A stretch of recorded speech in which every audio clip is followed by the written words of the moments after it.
Hey guys, welcome back to the Kid Bashers. Man, you haven't heard from me in a while, but you know what? I want to talk to you about getting into customizing Hot Wheels. As you see here, I have a Hot Wheels Porsche 911 GT3 RS. This is one of my favorite Hot Wheel castings probably ever so far. And I want to show you guys kind of how to get into it, but first of all, you need some Hot Wheels. Now, I have boxes of these things. This is just one, and I've gone through a lot of it recently. These are all the ones I had hanging. They're all wrapped up still from our move. Eventually they'll get put back up. Here's some that are still in the packagings. Got some Hondas there.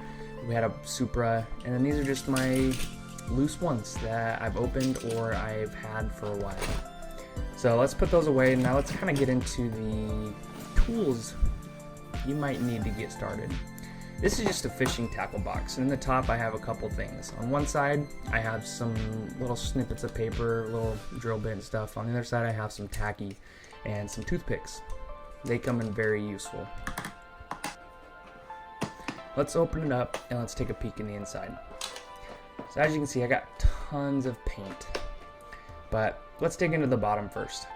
So right here we got some foliage. It's little pieces of rock, very useful. Here's some greeblies, some extra little bits. Electrical tape is something you might need. I got wire in 2mm and 1mm. This is one of my little concoctions that I made on how to pull the wire out and keep it kind of organized. It works pretty well. I don't use it all that often. Here's the 1mm as well. And then you're gonna need some kind of wash for your paintbrushes. This is just an old cup that I cut down. I got a variety of paints, spray paint from Testers, or this apple barrel acrylic works really well too. It's nice and easy, you just need water to water it down. A plethora of paintbrushes are very important as well because you need different sizes. Pencil to mark out what you want, some more foliage. This is what I use for little bushes and stuff.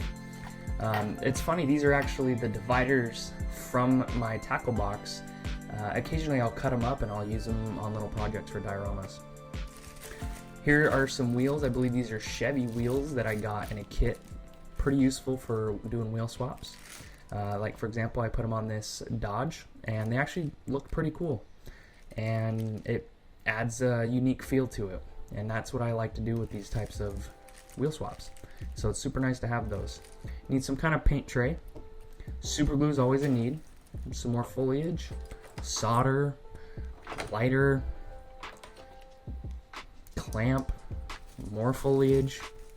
I got too much of that. Some Q-tips are important as well.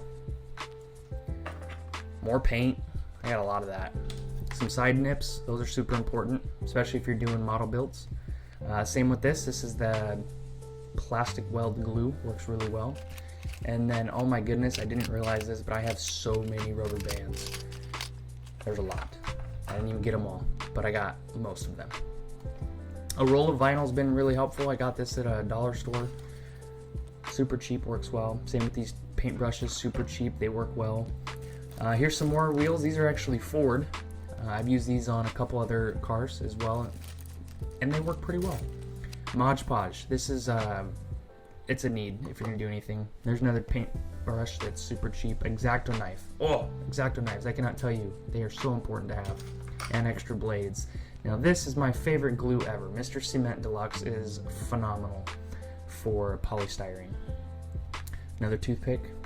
Can never have too many of those. Now these are actually from this diorama build. They're permanent marker caps that I turned into planters. This is my little handmade kind of personal thing. It's got some other tools in there that are very useful and handy to have. Little drill bits work really well for when you're doing that wiring or using that 2mm and 1mm wire. That was a little weak. That's better. Can't have too many lighters. Another pair of side nips. A bunch of hand files are super nice when you're doing body work on a custom Hot Wheel. Like that you'll see on an RX-7 here pretty soon. I had to use those to widen the wheel wells when I added some different wheels. That's just a sanding block. Works really well along with that cheap ruler and go in the garbage. Another X-Acto knife, I got plenty. But that sanding block works really well with the fingernail files that I'm showing right now. These are super nice to have. I don't know what these are. They're probably in the garbage, but you know, whatever. Let's do a little magic. I don't want to put all this back by hand. Let's just do a little magic. And there we go. Much nicer. Let's put that aside and let's look at a few other things. So these are some super fine tip paintbrushes that are great for very fine detail. This RX-7 is a perfect example. As you see, this tail lights, very, very fine detail painting, and these paintbrushes are awesome. There's different variety of size tips. I highly recommend it. Citrus strip, another great tool for stripping paint. It works very well and it smells pretty good.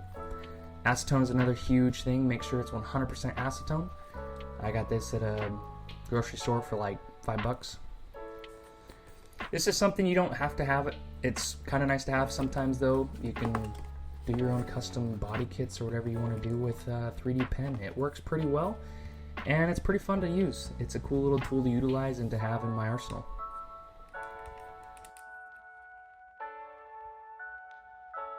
Let's go ahead and put this away and get into the next thing.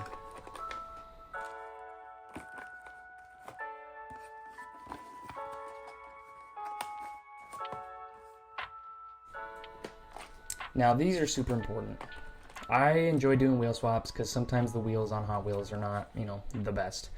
Now this little kit of wheels I got off of AliExpress. It's a great website for cheap wheels. I think that kit was $15 or something like that. These are all the wheels from old Hot Wheels or loose Hot Wheels that I didn't actually like the body, but I liked the wheels, so I cut them all up, kept the wheels, and I'll use them in future projects. It's just nice to have options. As you can see, I got anywhere from street wheels to some beefier, bigger, kind of off-roading looking wheels. It's super nice to have those options. And this is just an old tackle box as well. And when you have tools like that, you can do simple projects just like this. This is the 82 Supra that is also a super treasure hunt, but this one is not the super treasure hunt. I'm not that silly. But it's super cool to see this. It's just a piece of paper with a cheap frame from a dollar store, and you can do something really cool like that. This is one of my first little dioramas, one card diorama. This took me, I think it was like a couple hours to make. It's just made out of cardboard from a cereal box. Actually, I lied, a graham cracker box and some cardstock for the brick pattern that I used a pick to scribe in the lines for all the brick to give it the detail. And the dumpster is made out of a little piece of cardboard, same with the little boxes. The fence was made from a cheap strainer from a dollar store as well. And if you look at the little cover for the door, that's actually one of those dividers. It's super cool. But I like this diorama because of the versatility. You can put just about any car in here that you want, from a truck to this super nice Porsche GT3 RS or a lifted Jeep. And it doesn't matter because it's super, super cool looking. So guys, I appreciate you sticking around, and I hope you found something in this video that you may be able to apply into your own diorama builds. If you do, please hit that like button. Definitely subscribe for future content. Turn on that notification, and I hope to see you in the next video. Take care.